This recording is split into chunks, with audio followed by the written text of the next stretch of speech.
hirapan na eh. Itong Doramig. Okay. Ito ang laging tumitigas. Ayan po yan. Ito. Kaya pikit ng pikit yan.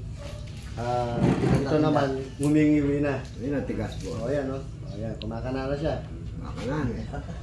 Kaya kakanan na rin tayo. Ayos. Hindi ako magpupulto eh. Dalawang klase yung kasi ang Bell's Bawal palsy. po, ano. Ayaw ko, paano ako mapipistiso? Anong pa ako pinapapistiso nila gusto? Paano mapipistiso? Ayaw akong bulutan, doktor. Ayan po yung mga kasamahan niya. Pero may nakasalang na ako aga sa bulutan. Kasaksakan ako ng anesthesia. Eh, nakita gumalaw, kumikibot. Ay, ano po ba kayan? Taga saan kayo, boss? Talavera po. Talavera. Patingnan nyo muna sa doktor.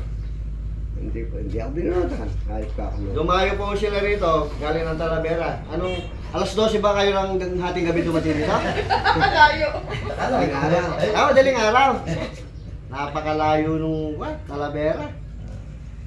Pero ang bahay ho nito ay nagkalat po. Meron sa Talavera, meron dito, meron sa Pangasinan, meron sa Isabela, ano boss?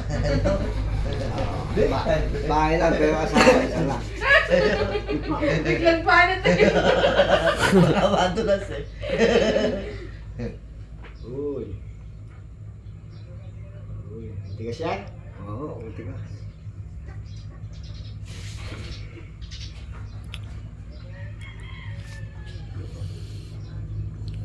Si Stacy nga pinipigil ito, baka